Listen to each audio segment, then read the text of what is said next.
Hey everybody, AJ here from HoloNet Marauders for another HoloNet History, the long-awaited continuation of HoloNet History. Matt kicked off this series about a year ago when he did his sequel trilogy Alien videos, covering the unique aliens of the sequel trilogy. In this chapter, we're going to be discussing the unique ships to the sequel trilogy. As always, if you guys haven't already, please subscribe to our page for lots of cool Star Wars content. We have tons planned coming in the future. Thank you guys so much. Without any further ado, let's get started. First up, we have the Resurgent class Star Destroyer. After the Galactic Civil War ended, and after the Galactic Concordance was signed in 5 ABY, these babies were thrown into production out in the unknown regions to be used by the First Order Navy in the coming years. This is the common First Order Star Destroyer we see in Force Awakens the Finalizer, where General Hux and Kylo Ren reside. Now, these Star Destroyers obviously look very similar to the Imperial Star Destroyers we all grew to love, but they just sort of have a sleeker, cooler look about them. They even have that space up front where you can conveniently fly a ship through, as we see Finn and Poe navigate in The Force Awakens.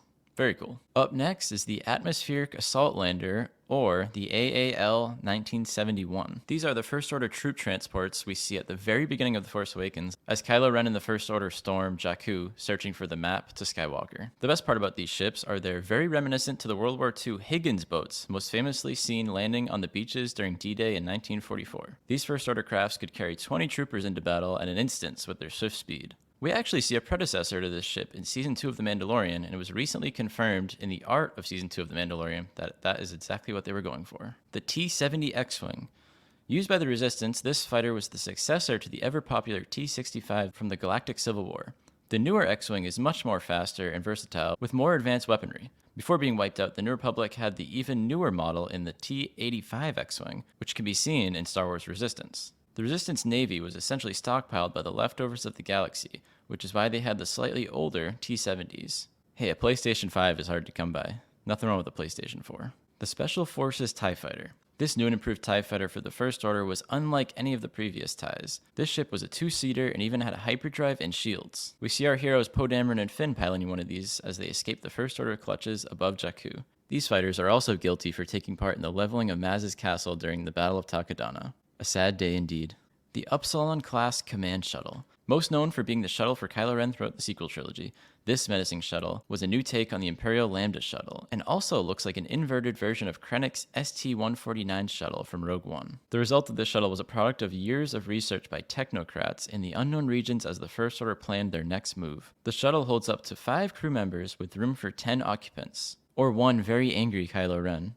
Quite roomy. The Tug B-13, or Quadrajet Transfer Space Tug, aka the Quad Jumper. Rey and Finn nearly take one of these in their fleeing of Jakku before settling for the garbage. These ships were built for use in orbital transfer yards, like tugboats.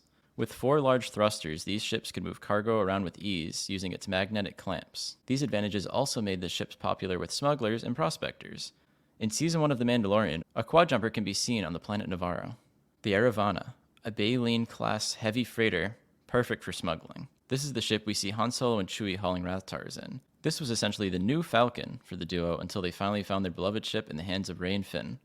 All hell breaks loose on this ship once the Guavian Death Gang and Conja Club find Solo. While we don't know what happens to this specific freighter, we do see about 25 of these ships as part of the Citizens Fleet fighting the good fight over Exegol and the rise of Skywalker.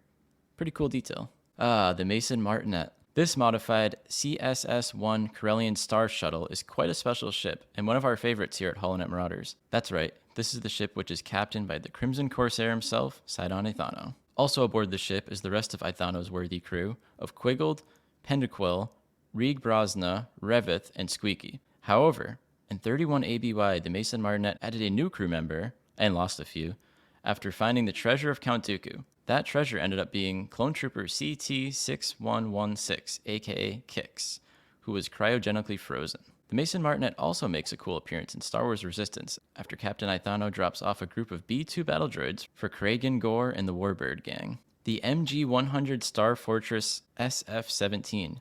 These heavy and very slow-moving bombers were used by the New Republic fleet at the end of the Galactic Civil War.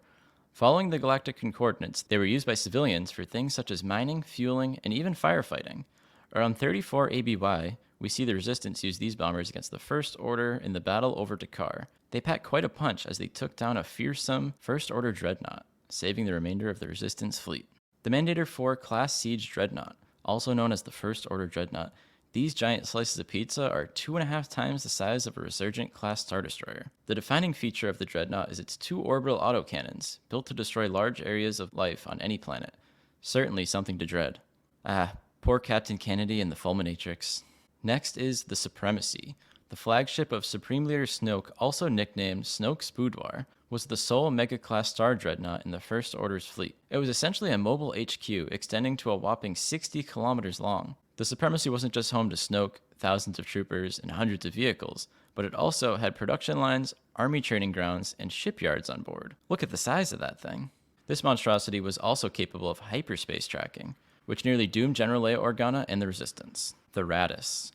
We just had the flagship of the First Order, and now we've got the flagship of the Resistance. This MC-85 Star Cruiser was one of the last ships built before the signing of the Galactic Concordance. This Mon Calamari constructed ship first flew with the New Republic fleet under the name the Dawn of Tranquility, before being retired and obtained by the Resistance, where it was then named the Raddus, after the late Rebel Alliance hero Admiral Raddus gave his life in the battle over Scarif. This ship would go down in galactic history after Vice Admiral Holdo sacrificed herself to save the Resistance, jumping to lightspeed to take out the before-mentioned Supremacy and several other First Order ships. The move would later be named the Holdo Maneuver.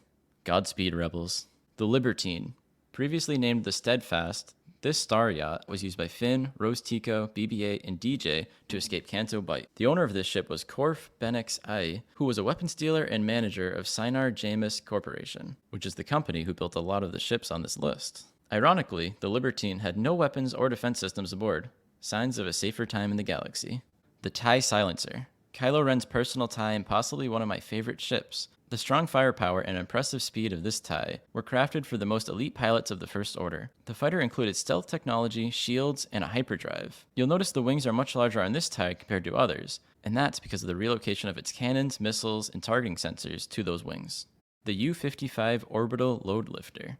These ships were the lifeboats that the Resistance uses to abandon the Raddus and head towards the planet Crate. As Poe Dameron points out, these ships are unarmed and unshielded, making them sitting ducks in a battle. However, one advantage of these transports was that they were equipped with a cloaking system, which was developed by technician Rose Tico. If you look closely, these ships can actually be seen in the background in Chapter 6 of The Mandalorian aboard the Roos space station. Next is the Night Buzzard, a heavily modified Obulette-class transport used by the Knights of Ren. This ship was originally used as a dungeon ship to transport prisoners on Aceraton, a penal world in the unknown regions. Eventually, the Knights took this ship as their own during a raid on the planet. One thing you'll notice about the Buzzard is that it seems to leave a trail of fumes behind as it flies through the galaxy.